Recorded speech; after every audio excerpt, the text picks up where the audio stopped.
Good morning, guys. Well, this snow can be a little bit of a nuisance, but I don't know if the camera does it justice. The sun is just coming up over the mountain through the forest there, and boy, it is a beautiful sight with the snow-covered forest and the sky this morning. It's beautiful. So we're going to take full advantage of this snow. Let's get to work.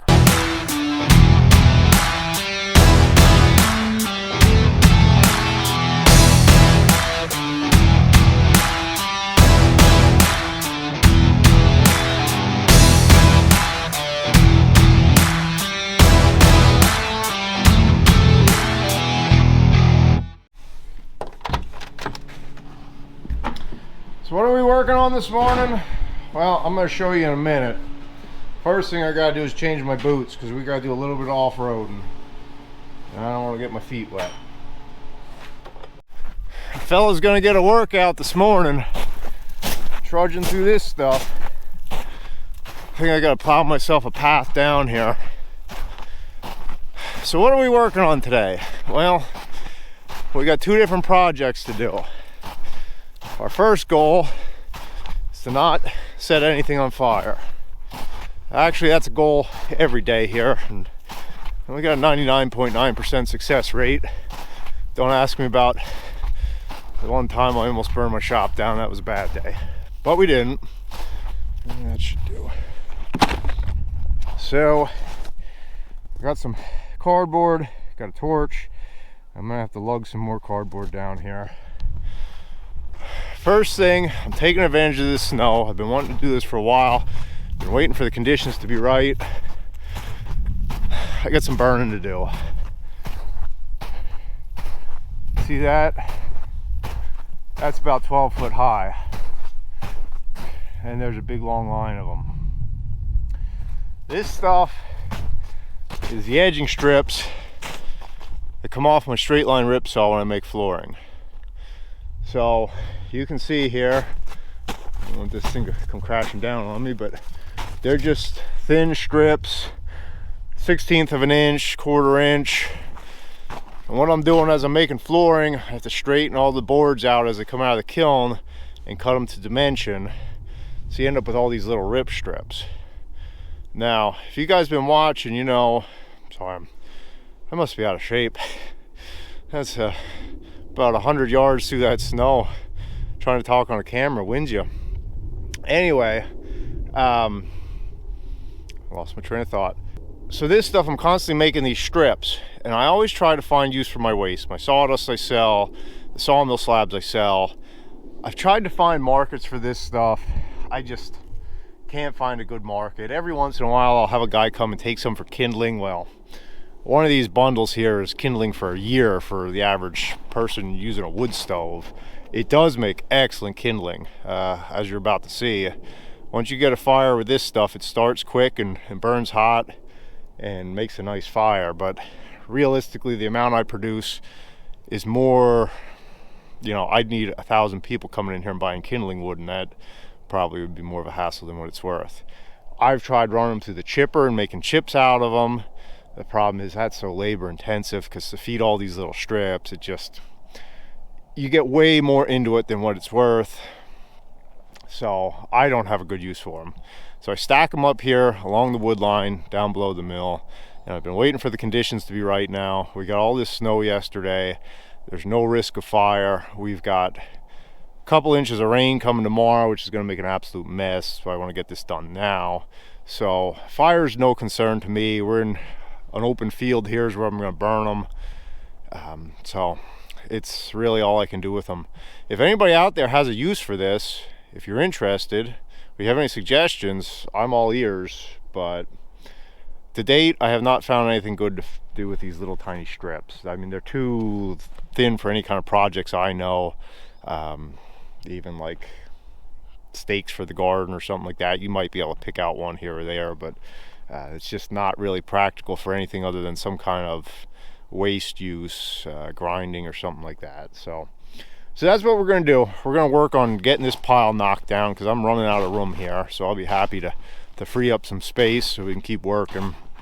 So I got to lug down some more cardboard and we're gonna get this fire started. I gotta get the loader down here and start that, warm it up, and then we will start a fire here.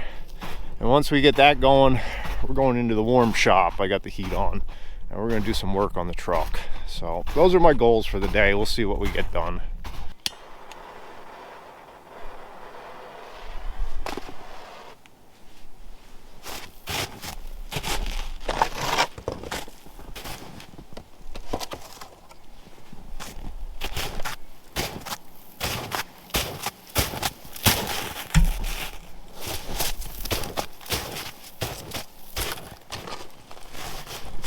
Happy when I'm not buying these things anymore.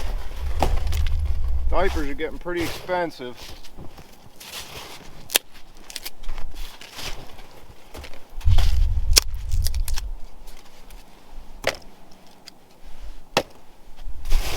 The wind is blowing this way just ever so gently. It's not much of a wind. Actually, kind of the more breeze you have, the easier this gets. That's how I always want my fire feeding with the wind.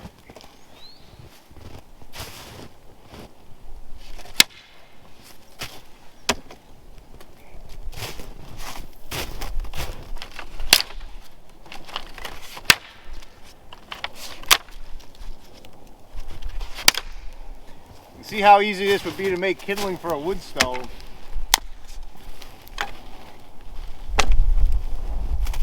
All right, so we're getting pretty fully engulfed here. The wood is caught now and burning pretty good. So I'm gonna start forking some bundles on top of this and building her up. One thing I figured I'd show you guys. Now, you're not supposed to do this. You're not supposed to break down the fourth wall in a serious production like I try to run here. But you may be surprised, I've never used a tripod. I always find places to stick you guys. I have a magnetic base on the camera here, and I always just find ways to set you up. I always have, you know, machinery and walls and stuff like that around. It's a clip magnetic base, so one way or another I can always get you guys somewhere to get a shot.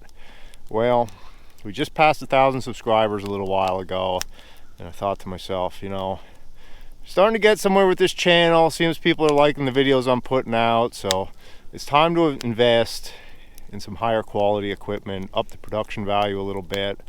So I figured I was really going to spend a lot of money and get a really nice tripod. Here's what I came up with. Now, I'm at a sawmill. I got all kinds of junk laying around. I went out in 3 minutes, just cut some random scrap that was laying around the mill, ran some screws in it. There's our tripod, guys. I'll probably make a couple of these, one for each building, but it'll do the job just fine. That's how we operate around here. You can shake your head, but you subscribed, so you get what you pay for. I just thought that was funny. You guys would enjoy that. So I'm gonna get you set up. We're gonna put some more wood on this fire, and then we're headed up to the shop to work on our next project.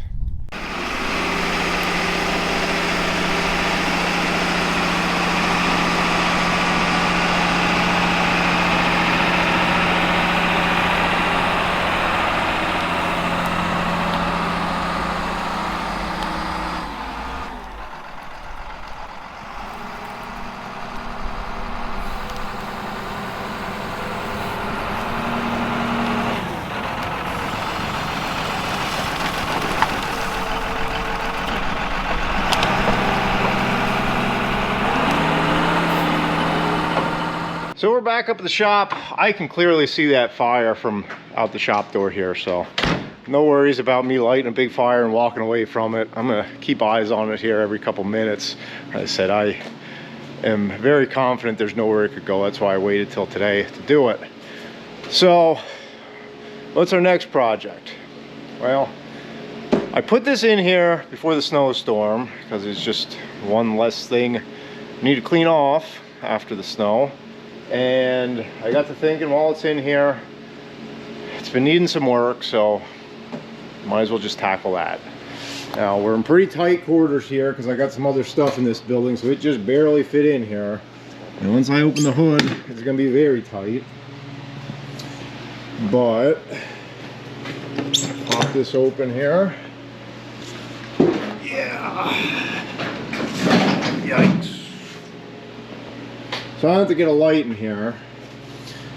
But on the injection pump, I got an oil leak. These Internationals are high pressure oil pumps.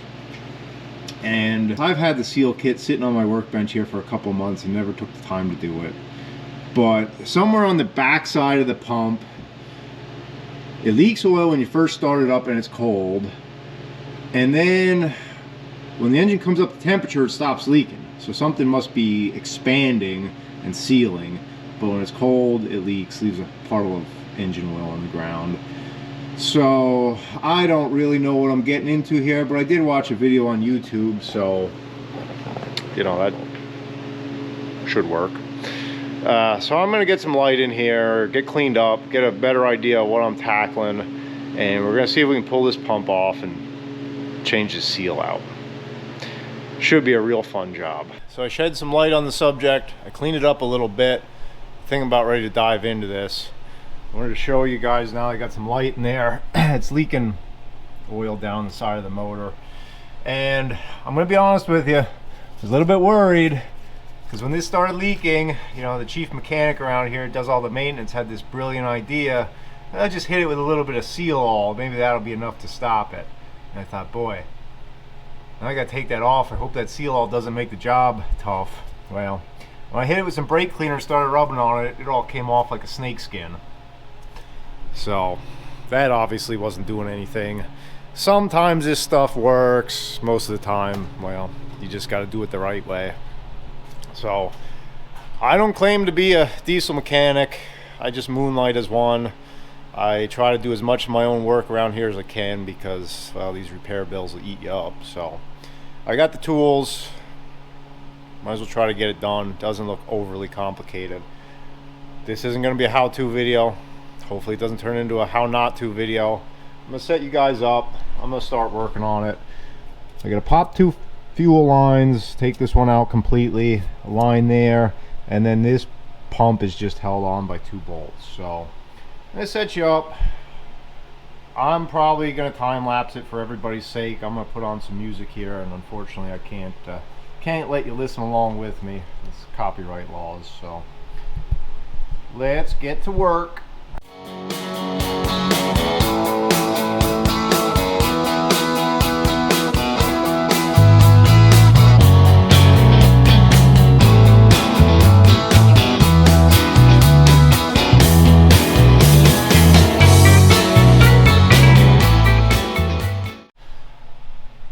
Well, that's where the pump used to be. I got it out here on the bench. So I got the seal kit here. Oh, let's see, I believe this one is actually the one that's been giving me trouble. So we're gonna go through it, pop those out, replace new fittings here, new gasket for the front. It came out pretty easy. Actually, the 2 hardest things were I had to go out and dig a drain pan out from buried under the snow to catch the fuel and oil that fell, and just keeping those lights where I wanted them. I was fighting those lights. Seems like I just never get them positioned right, and I kept knocking them out of my way. So I'm gonna clean this up, work on it a little bit. First, let's go check on our fire. Now we're cooking with wood. I wish you could feel that. Man, that feels good. Well, it's going nice. As you can see, we got a nice bed of hot coals, so now we can really fork some on top of that and get some of this stuff burned up.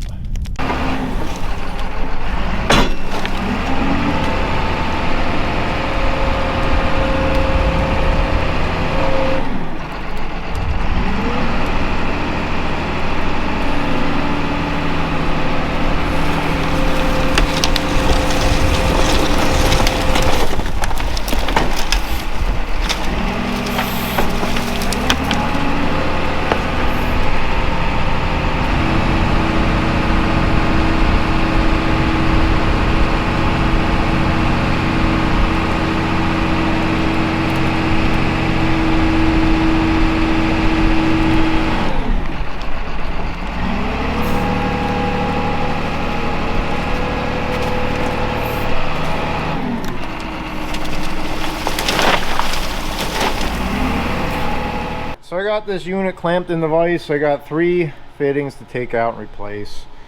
If I'm being honest with you, this is the scariest part. This is an aluminum pump housing. These are steel fittings, and if you're not careful, you'll destroy the threads, and well, the whole thing will be junk. So these are supposed to be Loctited on. I'm gonna take a heat gun, heat them up, try to melt down that Loctite a little bit, have them come out easier, put my new stuff on, and hopefully get it all cleaned up, put it back in. Same thing there, mounting to the motor housing. I just want to be super careful, because you know that feeling when you're tightening a bolt, and all of a sudden it gets really loose? Yeah, that's a bad day. So that's my #1 concern here. So I'm just going to go ahead and get this done and get it back in.